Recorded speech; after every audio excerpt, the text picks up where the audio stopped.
I have a difficult time sometimes with former presidents or former governors being over-advising or over-critical, or we would have done it this way, or, there are a few that are fairly vociferous out there. You've not been, but tell me if you had any advice this year for the Majority Leader, Joyce Pepin, and Governor Mark Dayton, with the $1.9 billion surplus we have right now. Would you give them any kind, gracious advice for this session?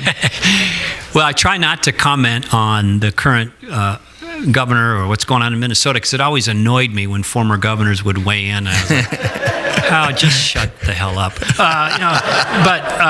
It's a free society, and so people can say whatever they like. But as to advice, Steve, I would say, look, they raised taxes by $2 billion. They got a $2 billion surplus. Governors like to take a lot of credit for stuff, but the fact of the matter is the macro circumstances matter a lot. You look like a hero if the economy's recovering. You look like a skunk if there's a recession.